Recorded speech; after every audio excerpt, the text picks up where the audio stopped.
Bonjour. Oh là, Bon. non. Bon, il y a des chefs d'entreprise dans la salle, je pirate un peu le truc, je commence à rendre, c'est pas très pour ça. Est-ce qu'il y a des chefs d'entreprise ou des responsables d'équipe? Alors qu'ils ouvrent grand leurs oreilles, je m'adresse à eux particulièrement. C'est parti, c'est bon, hein? Ah ben oui. Ah non, mais je sais pas qui m'a choisi. Alors le problème, ça vient d'un constat. En fait, j'ai fait pendant quelques années du coaching en entreprise, du coaching en organisation autour des méthodes agiles, pour ceux qui connaissent. Et en fait, je me suis rendu compte que dans pas mal d'entreprises, donc j'ai fait auprès de PME, grands groupes, startups et tout ça, c'est quand même pas la grosse banane quoi, au travail. Tous les jours, il y a des gens, ils s'éclatent pas des masses. Je me suis dit, bon, il y a peut-être quelque chose à faire, enfin, c'est pas terrible.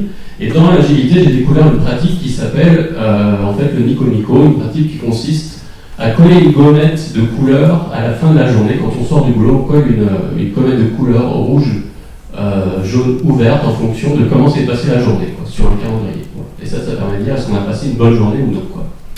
Et donc, le problème, c'est ça, en fait, c'est que y a pas mal de gens, quand même, qui souffrent un peu au travail. Et derrière, ça provoque tout un tas de choses, donc de l'absentéisme, des arrêts de travail, des burn-out, voire on quitte l'entreprise. Et souvent, en fait, quand on quitte l'entreprise, on ne quitte pas l'entreprise pour l'entreprise, mais on quitte son manager. Et donc, je me suis dit, tiens, je vais faire quelque chose qui s'adresse plutôt au manager, plus encore que, on pourrait dire que ce serait plutôt les RH qui devraient s'occuper de ça. Moi, je considère que c'est plutôt le rôle du manager de proximité de s'occuper finalement des données de ses entreprises. Donc, en fait, la solution que je propose, donc c'est Teamwood, c'est un outil qui permet de suivre au quotidien le bien-être de ses salariés dans l'entreprise. Donc, et de manière très très simple. Donc concrètement, comment ça marche? Donc on demande en fait l'humeur de chaque personne quotidiennement et surtout de manière anonyme afin d'éviter certains biais. Si c'est pas anonyme, les gens ils vont mettre le premier jour ils vont mettre du rouge, ils vont avoir leur manager qui va leur dire pourquoi tu as du rouge, parce que ça allait pas bien et tout ça. Et donc s'ils continuent à mettre du rouge, ils vont avoir le manager de tous les jours, donc ils vont arrêter de mettre du rouge, ils vont mettre du vert, donc du coup le système est complété, donc c'est anonyme. Donc comment ça marche concrètement? En fait c'est très simple. Tous les soirs en fait, chaque collaborateur reçoit dans sa boîte mail un email qui lui demande tiens, comment ça s'est passé? Donc l'email il dit tiens, salut Nicolas, comment s'est passée ta journée aujourd'hui? Et là il y a 5 liens qui correspondent à des niveaux d'humeur différents et la personne a juste à cliquer, il n'y a pas de login, pas de mot de passe, rien, c'est simple, elle clique. Elle peut éventuellement laisser un commentaire anonyme pour raconter un événement, quelque chose qui s'est passé ou pas, ou me faire une blague, ou peu importe, qui lui passe par la tête, ou un état d'âme, quelque chose. Et ça aussi c'est anonyme, et c'est tout, c'est simple, c'est rapide, ça prend 2 minutes. Voilà. Donc derrière ça fait quoi? Donc ça génère un certain nombre de statistiques, donc qui sont lissées, qui sont plus au niveau du groupe, pas au niveau de l'individu, qui permettent de voir un petit peu les variations de l'humeur, du moral des troupes dans le temps. Donc il y a des alertes qui sont également envoyées au manager si effectivement s'il ne va pas consulter le tableau de bord régulièrement, qui sont émises automatiquement. Et donc comme je l'expliquais tout à l'heure, il y a aussi éventuellement des commentaires qui sont ajoutés.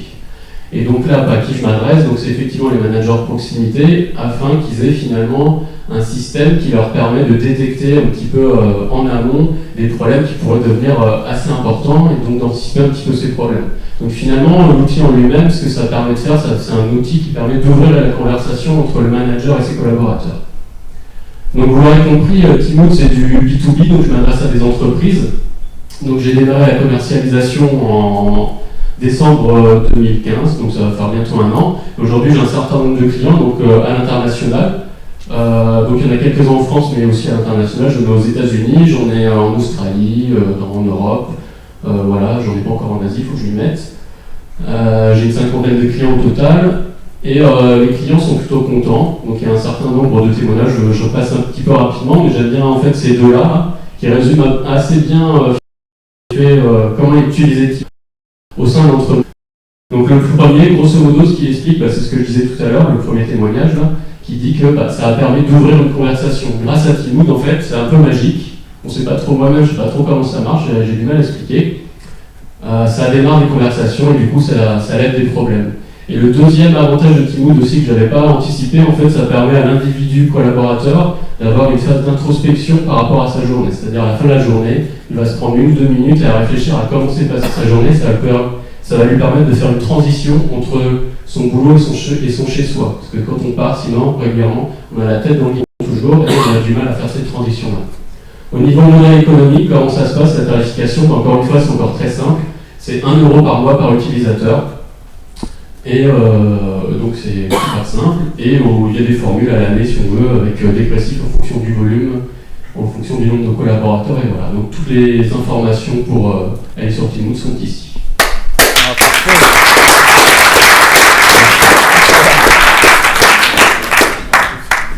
Merci. Donc, vote.pitchmeup.xyz. Et on est très content d'accueillir Nicolas puisqu'il était expert lors du premier Pitch Me Up, oui. Il y a plus d'1 an. Je suis passé de l'autre côté du miroir. Et ça va? Ouais, c'est cool. Pour le moment, tout va bien. Ouais, pour l'instant, j'ai pu la faire aux experts comme ça. Donc à 3, 1, 2, 3. Il y a un groupe un peu rouge par là. Ça sera l'occasion de discuter. La parole est aux experts. Alors juste avant de parler en tant qu'expert, parce que je connais beaucoup Nicolas qui développe à ses heures perdues cet outil. Et du coup, on va jouer le jeu. Je vais le répondre comme si tu devais passer ça à tes heures perdues et que ce soit vraiment un projet que tu souhaites porter. Parce que sinon, on va se retrouver à dire ouais non mais parce que je fais que ça que 2 heures par jour, que 2 heures par semaine et que pour qu'il y ait un dialogue plus authentique. La première remarque sur les slides, le blanc sur le vert pâle, là, c'est pas super. Là ça va, parce qu'on a un projecteur de haute qualité. On l'a déjà fait, je sais pas si tu te souviens de l'Agitour 2015 avec la présentation du Tiberius. Il y a eu du jaune sur fond blanc, c'était pas mal. Ça n'a pas été une réussite, c'était fait descendre sur Twitter. Entre autres. Après, j'ai des notes. Il y a quelque chose qui je ne comprends pas. Dans le principe, c'est bon, le mal-être tu as dit que le mal-être, en fait, prenait de son manager. Quelqu'un qui quitte son entreprise, qui quitte son manager. Là, tu proposes de remplacer en fait, le contact, d'initier le contact entre le manager et la personne de l'équipe. Avec un outil. Parce que l'outil, je veux dire, dans les boîtes d'une certaine importance, c'est pas les outils qui manquent. On fait des trucs, on fait du reporting. Et là, tu dis, je vais mesurer ton bien-être par encore un autre outil. Alors qu'en fait, c'est plutôt la démarche d'aller faire le dialogue, d'aller spontanément dans le dialogue, qui serait plus intéressant. Les dernières choses, bon, tu dis, je vais anonymiser les choses. Mais la destination, c'est le manager de proximité. Le manager de proximité, il a 5 personnes. Donc l'anonymisation, ça ne marchera pas. Par contre, là où je vois un intérêt, c'est plutôt de dire, voilà, je considère ton manager de niveau 1, qui me connaît. Par contre, avoir une vision qui remonte, poser ta chose dessus, anonymiser cette fois, là, ça peut être intéressant. Ok, donc j'aime bien le vert. Donc j'aime bien le vert, ouais.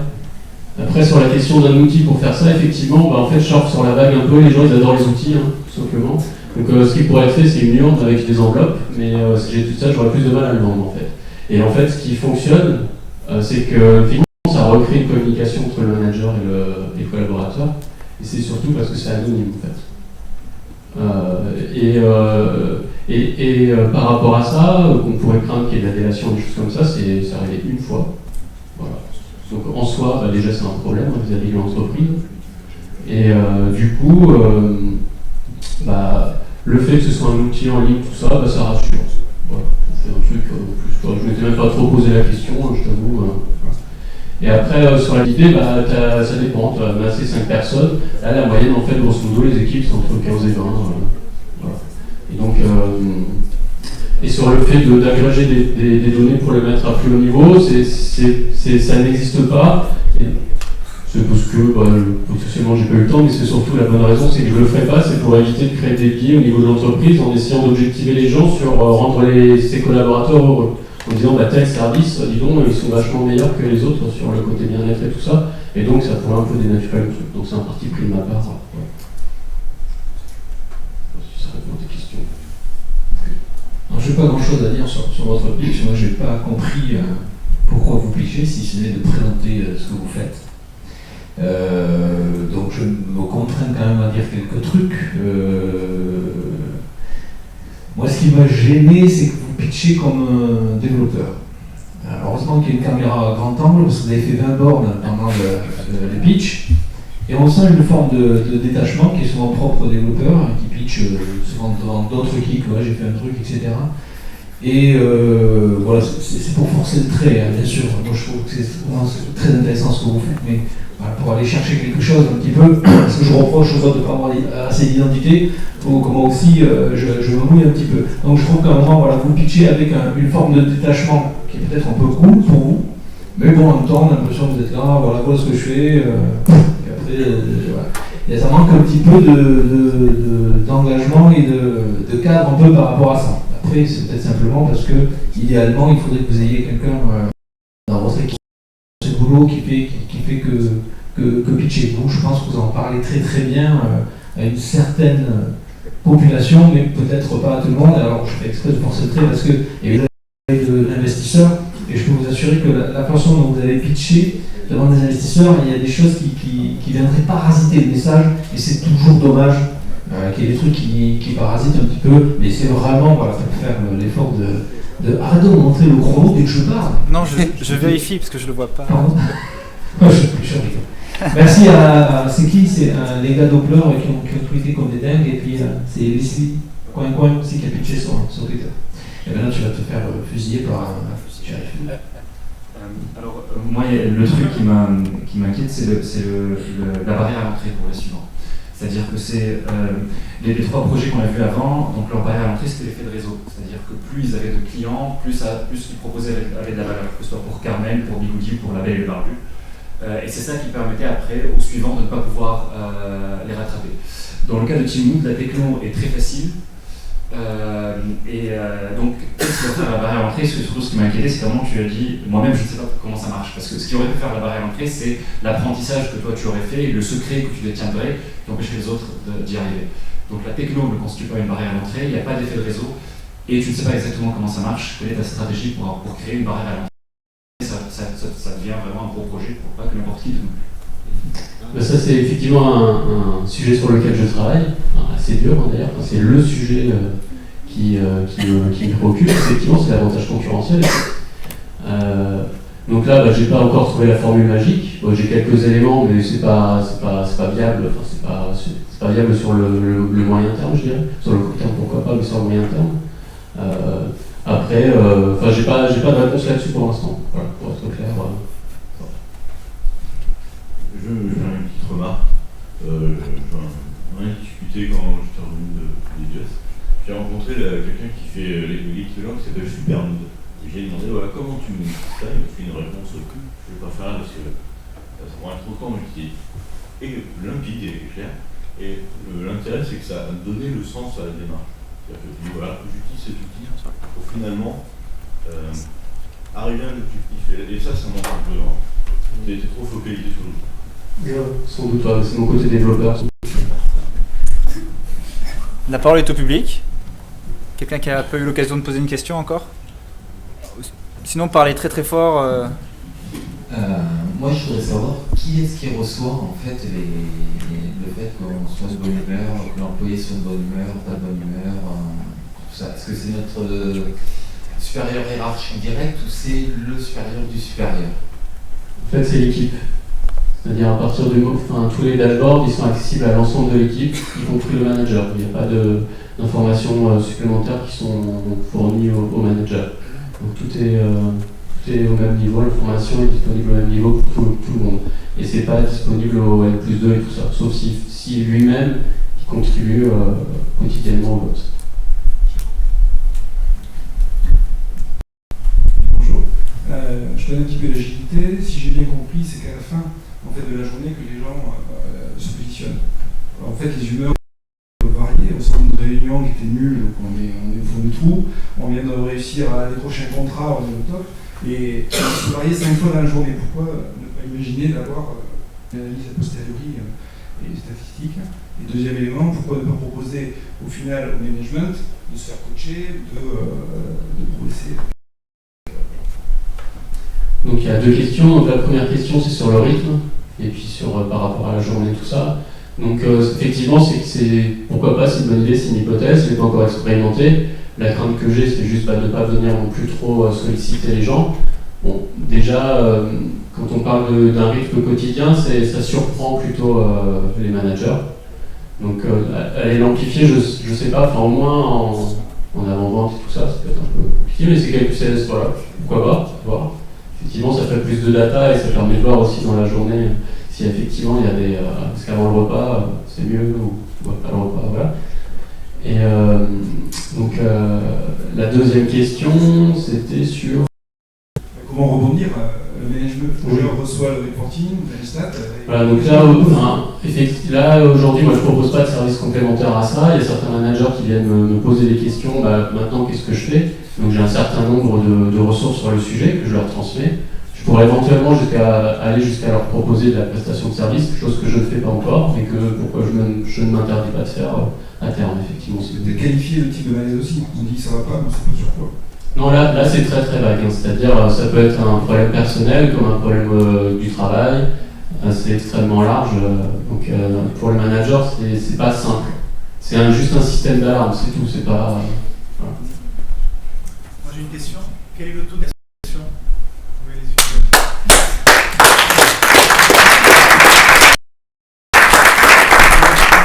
Désolé Mathieu, il y avait aussi des questions là-bas.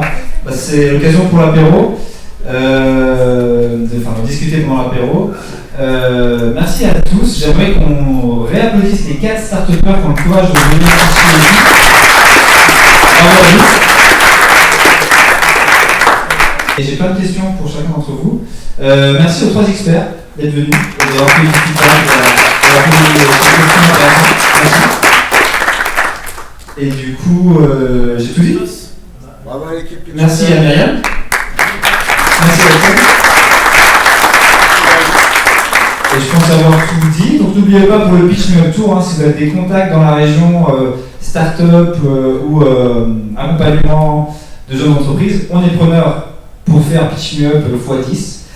Et puis on va passer à l'apéro. Désolé pour le début qui était un peu laborieux. Le live a marché, donc vous pourrez revoir vos prestations, les réutiliser, vous abonner à la chaîne.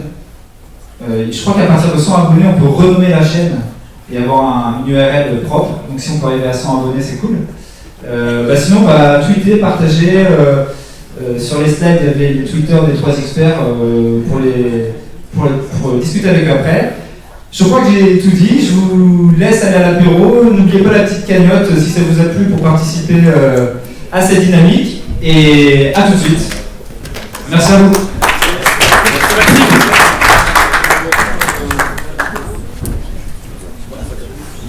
Ne cache pas la tienne.